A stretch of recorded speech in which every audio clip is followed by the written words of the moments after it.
Est-ce qu'on est la meilleure tribune du championnat? Mais oui, je veux dire qu'on est la meilleure tribune du championnat. Et on attaque cette émission avec une bonne nouvelle, même deux bonnes nouvelles, puisque c'est l'info qui a été partagée par le club aujourd'hui sur les réseaux sociaux. De retour à l'entraînement, on sait que la liste des blessés était longue. Au Toulouse Football Club, et on a nos deux capitaines qui sont de retour, Vincent Siro et Rasmus Nicolaisen, qui étaient tous sourires aux abords du terrain. Donc ils ont repris l'entraînement, ils devraient revenir dans le groupe assez vite. Est-ce qu'on peut se mettre d'accord tous pour dire que c'est ce qu'il nous fallait pour... peut-être repartir sur cette fameuse série positive qu'on recherche là sur la deuxième partie de saison. Même, tu peux même plus loin de la conférence de presse de Carles, ça serait carrément, il postule à une place dans le groupe. Pour le coup, là, dès ce week-end au final. Donc, surprenant. Mais c'est un petit peu dans la lignée des derniers grands blessés au TFC, un peu comme à Bouclal, qu'on n'a pas de nouvelles pendant des mois, puis d'un coup, on te dit, la semaine prochaine, il revient. Donc, tant mieux, en espérant que tout se passe bien et que ce soit pas trop tôt surtout. On pourra surtout bientôt faire ce fameux débat de qui doit quitter la défense centrale pour Nicolaisen que tout le monde attend. Donc on verra bien ce que ça donne. Rémi, Fred, bonne nouvelle, ces deux gars quand même, c'est deux tauliers maintenant de cet effectif. Ouais, c'est deux piliers de l'effectif, régulièrement titulaires. Donc ils quittent l'infirmerie. Ça regarnit le groupe et ça redonne des possibilités et quelques certitudes supplémentaires à Carles. On a l'impression que Siro il arrive un peu comme une recrue au milieu de terrain. Tu m'as devancé, j'allais dire que ça va compenser le non-recrue du TFC. Non, c'est des bonnes nouvelles pour le coup. Alors après, il va leur falloir certainement un petit peu de temps avant de revenir, mais globalement, puisqu'on va jouer deux compétitions, c'est bon à prendre. On enchaîne avec des nouveautés sur nos internationaux, surtout chez les jeunes, Vincent. Et oui, on a eu quelques jeunes qui étaient sélectionnés cette semaine. C'était les semaines internationales pour nos jeunes. On a un autre qui a été convoqué, c'est Mehdi Harfi, l'attaquant de la réserve, qui est arrivé cet été en provenance des Jardins de Bordeaux. Il est actuellement en stage avec les U20 du Maroc. Donc félicitations à lui, le grand successeur peut-être de Yanis Begraoui. Ou est-ce qu'on lui souhaite vraiment? Non. Non. Nouvelle news Mercato qui vient de tomber à l'instant. C'est Nadia qui vient d'arriver en cabine. Comment ça va, Nadia? Je ne m'attendais pas à ça. Bonsoir tout le monde. L'effet de surprise. Ouais, ça va très bien. Très très heureuse de vous retrouver. Ça fait longtemps. Plaisir partagé. Exactement. Allez, on se remet dans le vif du sujet puisque on connaît aussi l'horaire de diffusion du quart de finale de Coupe de France féminine pour le TFC qui, vous savez, se déplacera au Havre. Donc ce sera sur la chaîne YouTube de la FFF. Donc on rappelle l'horaire dimanche 9 février 14h30, donc accessible gratuitement en ligne. Donc de quoi suivre un petit peu toute cette épopée et espérer la qualification. Le Toulouse Football Club qui fait parler de lui comme tous les mois. Et oui, c'est le bilan, comme on arrive à la fin du mois et qu'on va passer sur un nouveau mois, donc une nouvelle cause. En janvier, c'était ABC Muco, une association qui lutte contre la mucoviscidose en Occitanie et qui aide aussi les patients et les proches des patients. Le match dédié à la cause, c'était TFC Strasbourg, un stand sur le parvis, un espace dans les hospitalités avec prise de parole, des messages sur les panneaux LED et sur les écrans géants du stadium. Lors de ce match, le coup d'envoi fictif a même été donné par 3 bénévoles atteints de cette maladie. D'autres actions ont eu lieu, comme un concert, une rencontre d'un des jeunes, Youssef, avec le président Komoli, avec Abouklal, avant le match de Strasbourg, justement, et aussi une visite à l'hôpital de Rasmus Nicolaisen. Voilà, si jamais ça vous intéresse, vous pouvez faire des dons ou vous renseigner sur abcmuco.com. Deux news qui viennent de tomber. Là, Jérémy qui vient de me montrer la nouvelle collection des Canaries du Toulouse FC, puisqu'on a des fabuleux maillots jaunes. Oui, c'est dégueulasse. C'est les nouveaux warm-up, ouais, oui, effectivement. avec Volt, je sais pas quoi, je sais pas ouais, ce que c'est ça. Bon, après ça ressemble à ce que le Stade Toulousain a voulu faire l'année dernière, oui, avec leur maillot blanc et jaune. Là, mais c'était moi, j'ai l'impression que c'est un peu tendance. Dans l'autre sens. Ça n'empêchera pas que c'est pas joli, mais ça après c'est mon avis personnel, mais c'est blanc et jaune, non? Parce que de loin, j'ai écrit l'image sous les yeux, mais c'est jaune-gris, ouais. C'est un espèce de fluo, ouais. C'est de la merde, ok. Et la deuxième nouvelle qui vient de tomber, c'est à 20h pile. J'ai la communication sous les yeux. C'est l'officialisation du départ de Denis Genreau qui vient de tomber. Ah ouais. À l'instant. Genreau vient de tomber ? Il est tombé. Non, il n'est pas tombé. Il quitte le club. Donc voilà, Denis Genreau, il y avait des rumeurs qui ont circulé hier soir déjà, toute la journée aujourd'hui. Le départ est officiel. On se souviendra de tout ce qu'il a apporté. Ça fait mine de rien quelques années qu'il était là.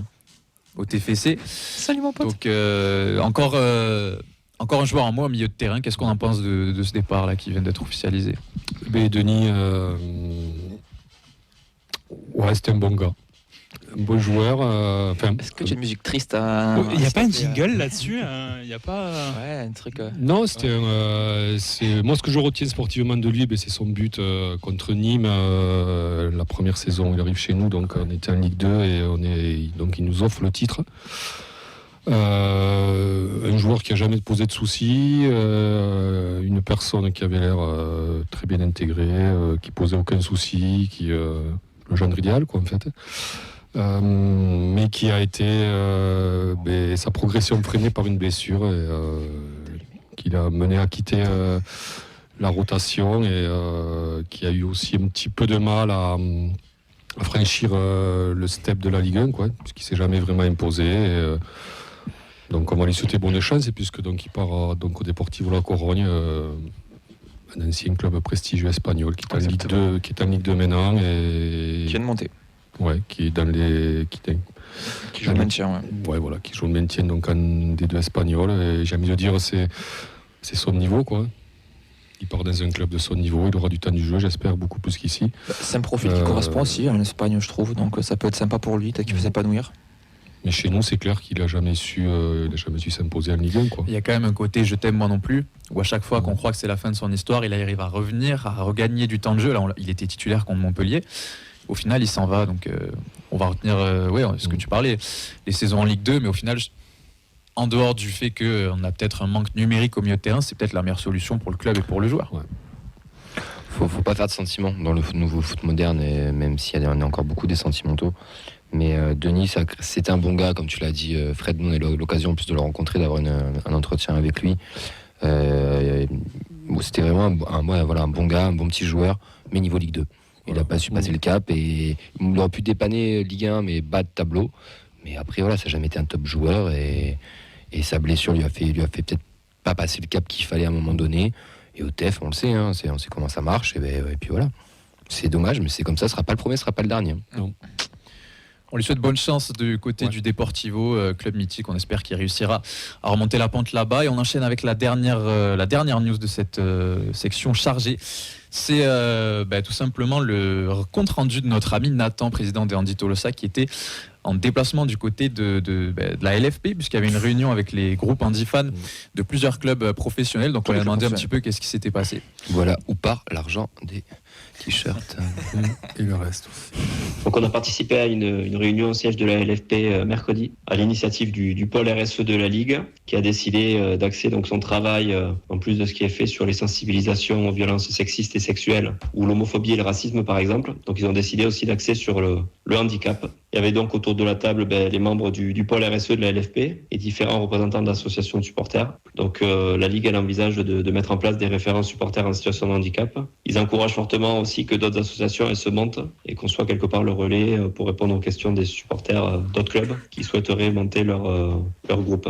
On a fait un point sur ce qui a été mis en place dans les clubs et dans les associations, donc les abonnements, les dispositifs d'accueil, les outils mis à disposition pour les handicaps sensoriels, visuels et auditifs par exemple. Et il y avait également beaucoup de temps d'échange sur les différentes pratiques dans chaque club. Ça a donné lieu à quelques points de désaccord, mais l'idée en fait c'est de pérenniser ces groupes de travail, se réunir avec tous les groupes de supporters pour créer une charte commune, pour faire avancer la cause du supporterisme à tous les supporters en situation de handicap. Donc l'idée ce serait d'harmoniser les pratiques et de travailler tous ensemble pour que si on est supporter d'un club, qu'on aille à Marseille, Paris ou Lyon, qu'on ait les conditions d'accueil qui soient partout pareilles, mais qu'il y ait cette amélioration qui soit proposée dans les clubs de la Ligue. Voilà, court bilan de ce qui s'est passé là-bas. Bon, il y a des paroles, il y a des projets qui ont l'air de se mettre en place. On verra si ça se traduit par des actes derrière. Et puis de toute façon, on aura l'occasion d'en reparler avec Nathan dès qu'il reviendra dans l'émission pour qu'il nous donne un peu plus de précision. Notamment les feuilles en forêt. Il nous a pas donné des informations. C'est tout ce qui lui arrive à Nathan quand même. Ouais. Moi, je suis trop content. Non, mais moi, je suis trop content. C'est d'une idée à un ambassadeur, quoi. Ouais, de ouf. Et en vrai, nous, on a eu d'autres vocaux un peu plus détaillés. Et ce qu'il fait, c'est chouette. Et tout le monde ne travaille pas aussi bien qu'à Toulouse, entre guillemets, sans lui le saucer, quoi. Et surtout, ce qui est assez intéressant pour le coup, c'est que pour le coup, Toulouse était vraiment un club qui était en retard. Pour le coup, vraiment, quand c'était pris par Manon Lombard et d'autres personnes au niveau du TFC. Et maintenant, c'est devenu vraiment un club qui est moteur, leader et qui même plutôt en avance sur des points. Ils ont un moteur aussi sur les. Oui, Je vois que tu voulais en venir. Ça avance, vous avez raison. ça roule. On félicite le travail d'Andy Tolosa, Ouais, depuis bravo, toujours, de toute façon dans cette émission. Et adhérer. Et adhérer, ouais, c'est Des écharpes. soutenez-les. Ah oui, ils ont des écharpes en HD maintenant. Donc il n'y a plus les écharpes fous dans Tolosa. Maintenant, c'est de la HD si jamais vous voulez commander. écharpes, t-shirts, stickers, même l'adhésion, ça soutient, ça fait toujours du bien. Et il faut un gros travail, donc continuez à les soutenir. Nous, on va continuer avec le calendrier des féminines et de l'académie. Nivine, oui, la frappe de Nivine. Oui, L'ancienne Marseillaise qui marque contre l'OM, et ça, si c'est pas bon. C'est bon ça, voilà. C'est bon. Allez, il y a un gros calendrier ce week-end pour tous nos jeunes. On commence avec la Fabrique Violette qui nous a donné les infos sur la préformation. Comme à chaque fois, on les en remercie. Les U14, ils joueront un match amical contre Albi sur les annexes du stadium. Les U15, ils se déplacent à Figeac Cap-de-Nac, et les U16 se déplacent à l'Union Saint-Jean avec un arbitre qu'on connaît bien parce que c'est une certaine Mathilde. Mais non. Vous avez peut-être déjà entendu sur les les pauvres antennes de gosses, cette hein. émission. Ouais. Faut croire qu'elle préfère se tourner vers l'arbitrage plutôt que de partager le micro avec certains ici. Voilà, écoute, conseil au capitaine, si avant le match il parle un petit peu du mercato de l'Olympique Lyonnais, il y aura moyen qu'elle soit... En ce moment, je suis pas sûr. Ah ouais, je pense pas qu'elle sera un petit peu plus douce sur les cartons ou pas. Non. Non. On enchaîne avec le programme de l'académie. Pas de match 1 et 3, mais quand même du foot pour nos Oh U23. oui, le passionnant challenge espoir, la 3e journée de ce championnat, de ces oppositions U23. Ils sont trop vieux pour appeler ça des plateaux, je pense. Ils défieront le PSG dimanche à 13h au centre d'entraînement de Poissy, à huis clos, bien sûr. Donc on verra le groupe qu'il y aura, le groupe qui sera forcément amputé, puisque les U18 auront leur 16e de finale de Coupe Gambardella. Oui, c'est Samedi, le 14h30. gros match de ce week-end, puisque c'est le 16e de finale de Coupe Gambardella qui sera samedi à 14h du côté de Pau au Noust Camp. Donc on aura certainement des joueurs, comme tu le disais, qui jouent d'habitude en réserve, qui seront rapatriés pour essayer d'aller chercher la qualification et pourquoi pas se fixer un objectif dans cette Coupe Gambardella. Et surtout, ce qui est cool, c'est que c'est un grand stade pour le coup. Hein. C'est pas une annexe, hein. Ils jouent sur le Noust Camp, donc c'est quand même sympa aussi comme médiatisation. Et l'avantage, c'est que c'est quand même une équipe de régionale en face, alors que Toulouse est une équipe de nationale. On verra bien ce que ça donne. On espère que nos pitchounes feront le travail, tout comme nos féminines, puisque vous pouvez refaire, comme dimanche dernier, l'enchaînement féminine Ligue 1 si vous le souhaitez ce dimanche au Stadium. Les filles reçoivent Saint-Malo à 11h sur l'annexe 1. Saint-Malo qui est encore une fois un gros match pour nos violettes, puisque c'est l'équipe qui se situe juste derrière au classement et contre qui le faux pas n'est pas permis. On rappelle que devant Le Mans à la seconde place, c'est à 3 points. Donc les enjeux sont gros. Elles auront besoin de soutien. On vous invite à y aller encore une fois. Le match de Ligue 1 est à 15h, donc il y aura moins de temps d'attente que dimanche dernier. Donc tout est réuni pour voir une belle journée de football au Stadium. Normalement, on a des retours qui devraient arriver, comme nous l'avait confirmé le coach la semaine dernière. Celle qui était au repos pour la Coupe de France devrait être dans le groupe ce dimanche. Donc on devrait avoir pratiquement un groupe pratiquement complet pour pas ce choc, mais ce gros match de la phase retour qui devrait continuer d'être sur cette bonne lancée et d'aller chercher un petit peu mieux que ce qu'elles ont pour le moment. Sans dire le mot monter, quoi. J'ose demander s'il y en a qui ont prévu d'aller les voir autour de cette table. Oui. Si quelqu'un veut bien garder ma fille, oui. Non, mais je veux bien aller voir le match. Donc, tu peux pas l'amener ? Ah oui, non. Tu peux pas l'amener dans le vestiaire de Saint-Malo pour qu'il y ait une épidémie avant le match ? Je l'ai fait tousser comme ça. Non, mais c'est vrai que par contre, oui, moins longtemps à attendre, ça c'est cool. Parce que la semaine dernière, c'était un petit peu long et il faisait froid, quoi. En bonne compagnie, ça passe toujours vite. Oui, c'est vrai. On était 12 au début, puis 2 à la fin. Voilà. Ça valait le coup pour la magie de la coupe. Exactement. L'équipe R1 de son côté recevra aussi recevra tout court sur les annexes du Stadium. Ce sera Canet en Roussillon, c'est samedi à 20h, donc demain soir. Canet est 8e, le TFC toujours co-leader, donc il y a une série à continuer. Il y a des points à aller chercher pour continuer ces bonnes performances à tous les échelons. Et on termine avec nos U19 qui se déplaceront du côté de Bourg-Péronnas dimanche à midi et qui a perdu son premier match. Voilà, c'est le deuxième match où l'objectif c'est d'être dans les 4 premières sur 6, puisque c'est deux dernières qui descendent. Donc une victoire, logiquement, te met quand même bien. Le coach a dit objectif tout gagner. Oui, c'est vrai. Donc, c'est faisable, logiquement. Oui, on a failli avoir un perfect dimanche dernier. Oui. Donc si on le pouvait, Fodachi, putain. si on pouvait en avoir un au moins sur un week-end, On dirait pas non.